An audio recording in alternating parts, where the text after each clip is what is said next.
Y'all bright-eyed and bushy-tailed and ready to be here this morning? All awake? Happy to be in church this morning. Wonderful, isn't it?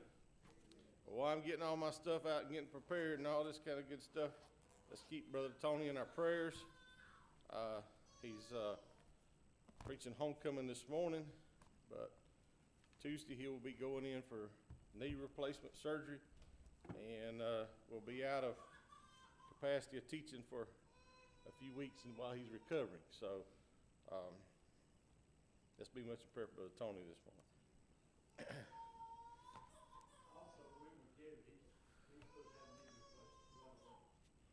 All right, let's remember Brother Gary also.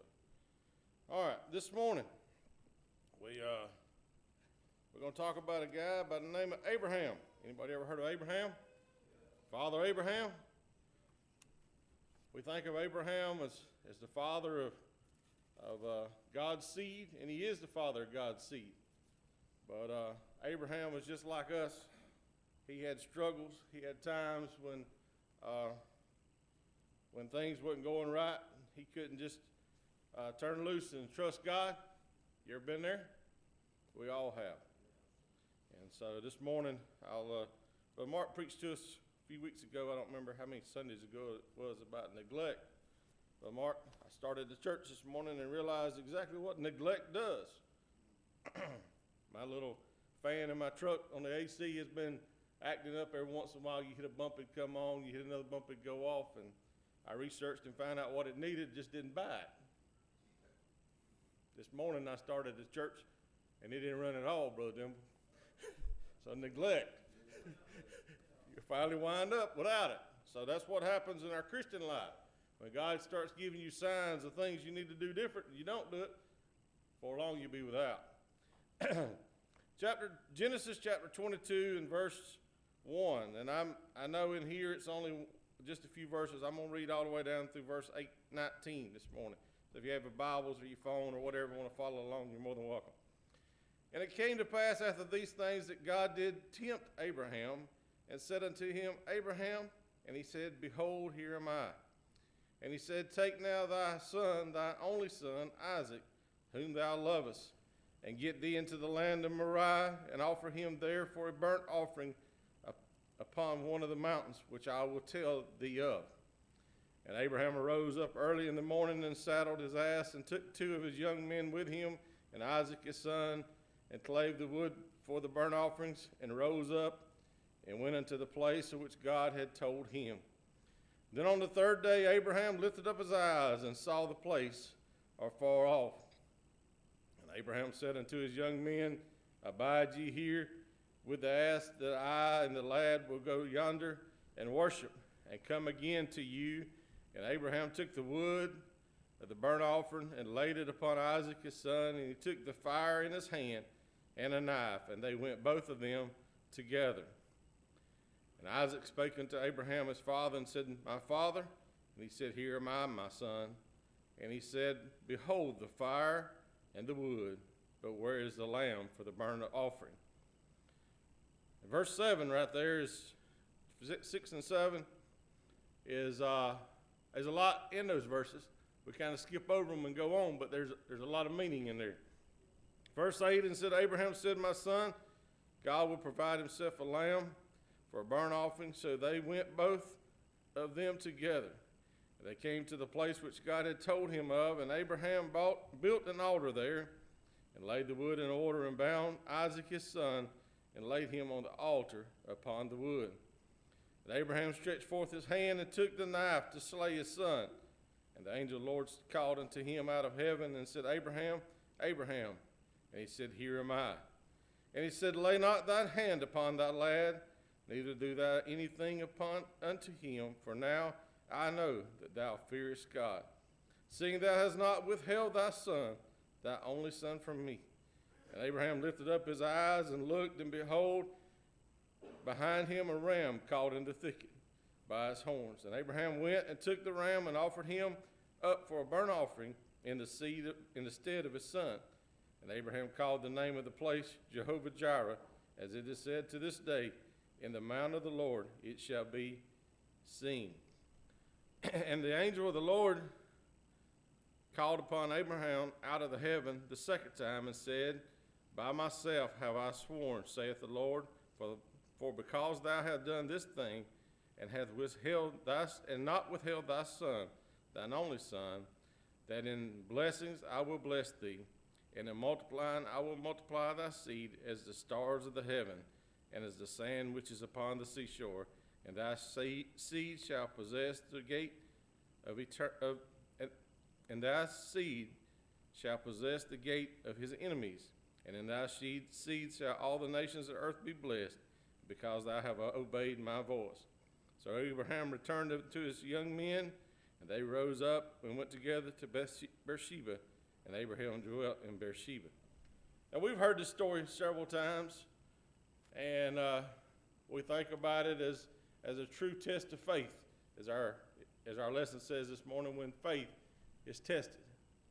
And our introduction this morning says, faith is the first fundamental of Christian life, but its exercise, the atoning blood of Calvary's Lamb, is appropriated, and a new life in Christ begins for the believer. Though faith is the first essential, is not elementary. It must accompany the Christian throughout the pilgrimage. Now the just shall live by faith, but any man draw back, and my soul shall not be pleasure in him. The Heavenly Father desires that each of his followers' faith be fortified into its fullest potential. Trials and tests are often necessary to accomplish this. They were as faith muscle builders to develop and strengthen and make possible a victorious life in all things. I want to lay you a little foundation this morning. We think about Abraham here, and y'all bear with me, these glasses. Sometimes I wear them, sometimes I don't.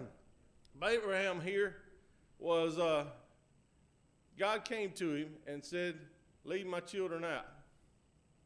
Or it said not lead it, but go out and go to Canaan. He promised him a land, and he told him that his seed would be like the sand of the seashore. And at 75 years of age, Abraham left out. And he told him to leave his father's house and to leave his kindred and go into Canaan. Well, the first thing he did is his father was, and I can't, from the scriptures, last lesson, they talked about that his father actually went with him to Haram, and he did, but then the next chapter it talked about that's when God spoke to Abraham. So his father went with him part of the way, and then he told him to leave his father and his kindred and go to Canaan. And you'll find that Abraham, in this, he took Lot with him. So first thing he did is he took him with him. When he got to Canaan, he got there and found it was already inhabited, so he decided he'd go somewhere else. He went and dwelled in the mountains. And when the famine came, he left and went back to Egypt, and then he started lying, telling that Sarai wasn't his wife, it was his sister. And so here you think, well, we see the book, we read all of what happens to Abraham, and we read about how the Lord's blessed him and what all he's done. But in the moment of the time where Abraham was at, he was doing what he thought he needed to be doing. But he really wasn't following all of what God had wanted him to do. So my question this morning is, was he in God's permissible will? Was he in God's perfect will? Now, sometimes we as Christians, it would be hard for me to say that anybody maybe there's some out there that has lived their entire life in God's perfect will and did everything the first time when God led them, and every decision they made that they sought God and said, God, if you lead me in that direction, and that everything, that you didn't make any decisions on your own without talking to God. Jesus was in God's perfect will. But even him, before he was crucified, when he went and fasted for 40 days and 40 nights and his sweat became as great drops of blood, even him, Brother Mark, took him a little while to figure out, Lord, it's not my will, but thy will be done. He still was wanting to live in a permissible will. He was still at that time was wrestling with the perfect will of God. And I'm not saying that this morning that we're not Christians and the Lord isn't blessing us. What I'm trying to say is here, Abraham was in the will of God said for him to go and go to Canaan, leave his father's house, leave his kindred, and go. And what the first thing it is, he took Lot with him. And then when he got to Canaan, he didn't stay there. He went to the mountains. So what I'm trying to say is, he was trying to be in God's perfect will, but he was trying to live in that permissible will. Y'all understand what I'm saying? You know, sometimes, you know, we pray for things and we say, Lord, I'd like a better job, or I'd like this, or I'd like that. And you're praying, Lord, would you open my door? And then when something comes along, you say, well, that must be God. I was praying for it, so I'm going to take it. And sometimes, you know, it may or may not be exactly the will of God. I remember hearing the story several years ago about the drunkard that got saved and was praying for a job. And this job with the Pepsi company came along, and he was going to deliver Pepsis. And he was doing really good, had been saved, had quit drinking, and the Lord was blessing him, and he applied for the job and didn't get it. And he just fell out with the Lord. He said, God, that would have been the perfect job for me. It was working, I was making a living, I was providing for the family, I was staying sober. And so he kept praying, and the job became available again, and he applied and got it. And when he got there, he realized, after he started the first couple of days, that part of his route was going by the liquor stores and delivering Pepsis to the liquor stores. And he realized that temptation, when he come by, was going to be too great for him. But God knew it all along, but he allowed him to take the job because he was in his permissible will and not his perfect will of not having the job. That's just an illustration. But what I'm saying here is Abraham, I think, was living in the permissible will of God. But what was happening here is you'll find that Abraham was about 75 years old when God said for him to leave and to go out and go to Canaan. Now, I think, I know Brother Devil's 80. I don't know if we got any 75-year-olds in here. All the rest of Brother Dwayne may be approaching it closely. I don't know. But anyway, so, but I mean, he was on up in age. And he was leaving and going to Canaan. Well, he realized he didn't have any children. God said his seed was going to be like the sand of the seashore. So for them 25 years there, as he was out there in Egypt and other places and meandering around and building altars and doing different things and thinking he was really in the will of God and really coming along, he got to talking to God, and he says, you know, if you want me to have a seed, then how about my servant? Let's just build our nation and our family and our legacy on my servant that's been with me all my life. He was trying to figure out and trying to make it work in his own mind. I'm going somewhere. I'm just laying you a little foundation this morning. I want you to understand where Abraham was at and where he was at this point in his life. And then the next thing that came along is he had his wife, Sarah, sent the mistress in with him, and he had a son named Ishmael. And he loved that guy. He really did. And he thought that was going to be his seed. And he really loved it. And because that was his flesh and blood. It wasn't Sarah's, but it was his. And God blessed him. and during this time, then Sarah started getting jealous. Jealous so much until they run Hagar and Ishmael off. And the Lord blessed them. But do you realize living in God's permissible will and Abraham making mistakes? Do you realize sometimes just how far our little mistakes go when you deviate? You know, when you're crossing the Atlantic or the Pacific, either one, and you get off, brother, some of y'all might have flown, some of you might have rode in boats. When you got that little compass and you deviate 1 degree from here to the road, that's not going to matter a lot. But from here to Atlanta, it's going to matter a lot more. From here to California, it's going to matter a whole lot. So when you start deviating 1 degree, Abraham here decided that he was going to help God out. And He had Ishmael. In 2015, do you realize what that little mistake meant? In 2015, there was 1.8 billion Muslims in this country, in this world.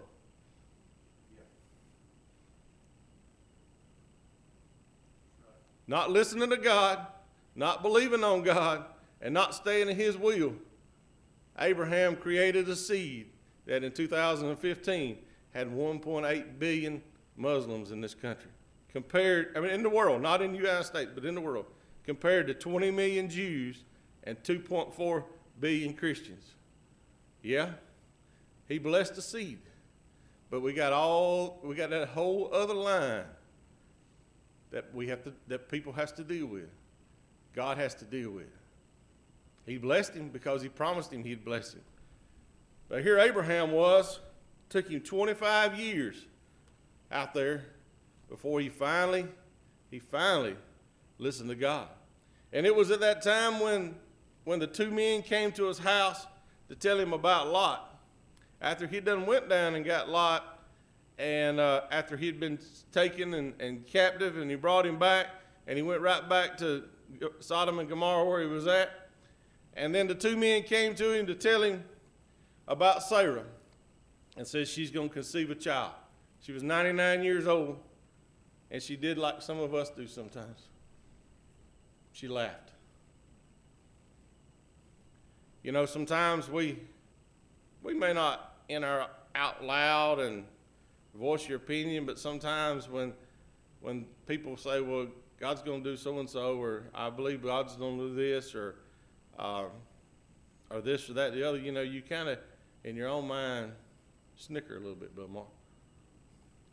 I thought years ago I had a friend that was pastoring the church, doing great.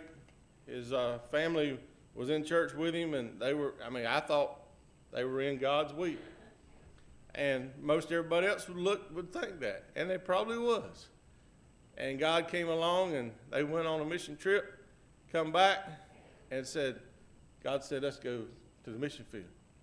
Gave up their church, went to language school, left the families, left everything, and went on the mission field, followed God's lead. The Lord's blessed them. But you know, sometimes people would sit back and say, thought the Lord was blessing him where he's at. But what about you? Where are we actually living in God's will? Are we doing everything that God wants us to do? Are we really doing how God really wants us to be and what he wants us to be for our life?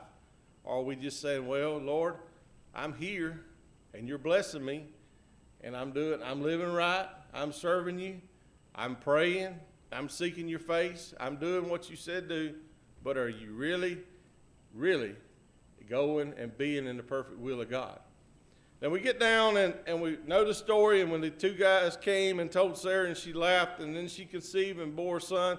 His name was Isaac. Isaac was named because of laughter. And we look back and we think, okay, and Brother Mark, you know, sometimes you talk about them little golden nuggets, and I got one of them little golden nuggets. Brother Denville, in all my life, I always thought, and I really hadn't put a pencil to it and really hadn't read it, about that Isaac was a lad of a boy. And so I was thinking, Brother Mark, probably 5 or 6 or 7 years old, a lad of a boy. But when we got to studying this lesson, I realized that he was about 20 years old. So that put Abraham at about 120 years old. And you say, what significance does that mean? What does that mean this morning? Well, Brantley is not here yet. I thought he might come in this morning. Brantley's 21. So he's a year older than what Isaac was. No, I'm not 120, but I'm 50. And I told you, when I was reading a while ago, and it says in verse 7, and Isaac spake unto Abraham his father and said, my father. And he said, here am I, my son. And he said, behold the fire and the wood, but where is the lamb for the burnt offering? And Abraham said, my son, God will provide himself a lamb for a burnt offering. And so they both went on them together. And then in verse 9, between verse 8 and verse 9, this is the commentary according to Randy. I'm going to read you the Bible, and then I'm going to give you my commentary. And they came to the place which God had told him of, and Abraham built an altar there, and laid the wood in order, and bound Isaac his son, and laid him on the altar upon the wood. And my thought was, why was he bound? First thought I thought was, Brother Denver, that son really didn't want to be up there.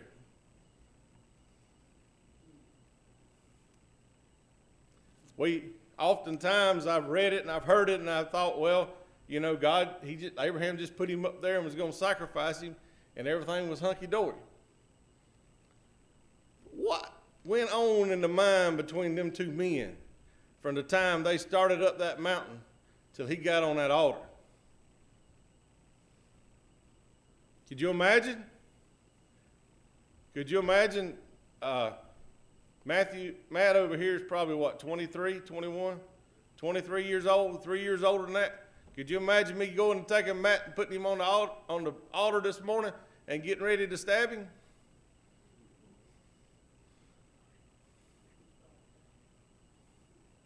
What I'm saying, church, is what had happened at this point in life was Abraham had made so many mistakes and he had done so many things contrary to what God was wanting him to do. But you look back at it and you say, well, Abraham was doing a great job, and he was doing a great job. I'm not going to down Abraham. But what I'm trying to paint you a picture this morning was he came out of a family of idolatry. He came out of a family that worshiped gods. He came out of a family that worshiped idols. And no doubt, some of the people that came along with him might have been worshiping gods. But Abraham was worshiping Jehovah God. And at that point, you know, they had just built the Tower of Baal to go into heaven before all this happened. And Abraham was trying his best to follow the will of God. He was doing all he could do. But God was wanting to test Abraham's faith and say, Abraham, you've come to this point. For these 25 years, you've tried to take what I've told you and tried to figure it out on your own. You've tried to think in your own infinite mind of how I'm going to do it and how I'm going to provide you a seed when you're 90 or your wife's 99 and never had a child, been barren, and how I'm going to do all that. You're trying to figure all that out on your own. But I want you to trust me. I want you to trust me. I want you to trust me through everything. So Abraham, this Isaac, Ishmael's done gone. They done run him off. He's out of the picture. Isaac's there. He's the chosen one. Sarah's happy. Abraham's happy. Everything's rocking along, going really good, Brother Mark. But all of a sudden, God says, Abraham, I want to really know, are you going to stay with me? I want to really know, do you trust me? I want to really know, do you really have the faith that it takes to make it the next mile? I really want to know, do you really have it all settled in your heart? You know, sometimes trials we go through is just for that. God wants to know, is he really going to be there? Is he really going to stay on the rock? Is he really going to trust me? When there's times when he don't know what's coming next. He don't know how it's going to happen. He don't know what he's facing. He don't know exactly how it's going to go, but he's going to trust God. You know, folks, sometimes preachers will tell you just bring it to the altar and leave it there. The song even says, leave it there. Brother Dimble sang it us many a time, just leave it there. But I'm going to tell you, sometimes that is one of the hardest things that the Christian ever has to do, is really bring it to the altar and leave it there. Our pastor tells us about a story of when him and Sister Connie was younger and they were facing some things in life. And he tells us about a story when he comes down the road from Albany. And he said, Lord, not my will, but thine will. And things changed and turned around. I've been there. I got some stories like that. I got some stories where, Lord, I didn't know how to handle it. But when I turned it over to you, everything was all right. Abraham was at that point this morning. And he went up that mountain. And the commentary reads over here and says that Isaac became a willing son. And he compares him some to Jesus becoming a willing son before he went to Calvary. And I'm not going to contradict him on that, but I will say there was a lot that went in between verse 8 and verse 9. When they started climbing up that mountain, Isaac realized that there's no lambs. Isaac realized that there was a fire and there was wood and we was climbing the mountain. And he gets up and he starts building the altar, and he probably said, Daddy, what you going to do? And at some point, he finally had to tell him, he said, son, you're the sacrifice. Son, you're the sacrifice. I got to give you up this morning. And I'm sure he hugged him. I'm sure he cried a little while. I got some boys. Y'all got some kids. It don't really say how long. I mean, it took them 3 days journey from the time they left to get up there. But it didn't ever say, Brother Randall, how long it took him from the time he left the 2 servants until he laid Isaac on the altar. But he had to get willing. Both of them had to get willing. Because in my mind, even back then when 100-year-old men was strapping and was still strong and was still much of a man as compared to 100-year-old men today, he wasn't going to manhandle him and put him on top of the altar. Them 2 together had to get willing. They had to iron out some things. They had to make sure, yes, Isaac, this is what God said. I love you. And I'm looking at a nation, and I look, and he tells me that we're going to have all this land, and we're going to have a great nation. And Isaac, he says that you're it. But he's also telling me I got to give you up. Sometimes we have to be willing to give it all up to really get in the will of God. We have to say, Lord, if it's your will, whatever it is, I'm willing to just say, it's you, Lord. You know, we read of Job, and he lost his family, and he lost everything. But God restored him.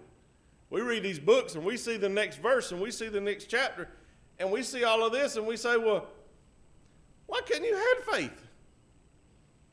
But in that moment, sometimes that faith is hard. And this morning I wanted to show you an illustration, and I couldn't figure out how to do it. I could not figure out how to do it. The Bible talks about if you got the faith of the grain of mustard seed, you can move mountains. Now, folks, I have been to the mountains to where I haven't been to the tallest ones in the world, but I have been to some high enough that when you get to the tundra, above it no trees grow, 12,000 feet. That's a long ways up there. I can't take a grain of mustard seed, Brother Denville, that's smaller than the end of a pencil, the end of my glasses. I can't show you 2 illustrations of that grain of mustard seed and that big old mountain. But I will tell you, trust him. Trust him. I have been there. I have trusted him, and he's come through. Many times he's come through. Many times he's blessed us. Many times he's helped us when we really didn't know what was happening, but our faith was tested. It wasn't tempted, but he was tested so that we could overcome. And Abraham here, when he put Isaac up there, and this is what I think he had to bind him to hold him there. I know Isaac was probably willing to get up there, and his daddy probably convinced him, but he still probably bound him, Brother Dillon, just to make sure he's going to stay up here. Because I don't know what kind of a fight he had to get him there. Church, when you're seeking a blessing, and when you're going through your temptations, and it feels like you have a fight on your hand, don't give up. Don't give up. God didn't say it was going to be easy. It wasn't easy for Abraham. There's many more in the Bible it wasn't easy for. But don't give up. Don't give up on God. Don't give up just because the struggle is hard. Don't give up just because you don't know exactly how it's going to go. There's a lady in their congregation this morning, I'm not going to call any names, but she didn't give up. For years when I first started coming to this church, she come by herself. Once in a while her husband would come. Wasn't saved. He'd come to visit on certain Sundays. But later in life, he finally gave his heart to God. And he left here. When he passed away and was gone, his testimony, he was saved. He was saved. She didn't give up. Struggles might have been hard. She come to church alone. But she didn't give up. So this morning, church, when you're going through things, don't give up. We face a lot of things in life, and we don't know exactly where we're going. But we know for one thing, if you'll stay with God, we're going to wind up in heaven one day. I'm not going to tell you what you're going to face between here and there. And I'm not going to tell you what you're going to have to give up or what you're going to have to work on, or where your life is going to take you, or where God is going to put you. But just be willing to go forth.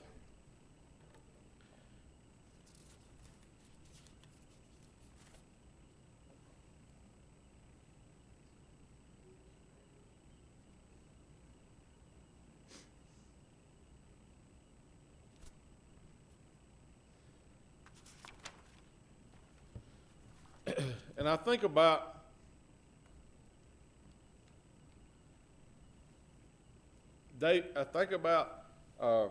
Abraham when he got through and he come down and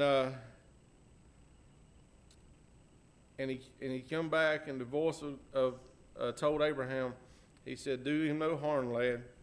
He said, "For now I know that thou fearest God." You know, it's a wonderful feeling to get to the place that you know that God looks at you and says, "I know that you fears God." What is he saying there, Brother Dwayne? I know that you're with me. I know that you dedicated. I know that you consecrated. I know that you sold out. I know that you're looking to follow me wholeheartedly. I know that you're not in and out. I know that you're not going to waver. We don't preach on predestinated. We don't preach on eternal security. But I will tell you, there is a place that you can get in God that you can be eternally secured. As long as you stay with him, he'll stay with you. As long as you stay with him, he'll stay with you. And Abraham got to that point here. He got to where he could fear God. He got to where he could trust God. And you know, if you look through, all of this, and you look through all of his faith, and you look through the rest of the chapters about Abraham, you'll never see him where he wavered like he had beforehand. It was a point in life where everything changed. It was a point in life where he really, really sold out to God. And you know, when you really sell out to God, that's a point in life, that's a stake you can drive down and say, "Devil, right here's where it happened. You can tempt me you can remind me of all those things that I did back yonder. But right here's where I sold out and said, God, it's you or I'll die. I got to have it, and I'm going forward." That's a triumphant place to be, church. That's a wonderful place to be. And what did they name that place when he come down off the mountain? He named it Jehovah Jireh. Jehovah Jireh. What does it mean? The Lord will provide. Little tidbit of thing. Where was the lamb at? Where was the ram at? They never heard him make a sound. Never heard the bushes move. Never saw him in the thicket. Never heard him slip up. Was he there all alone? If he was, they didn't see him.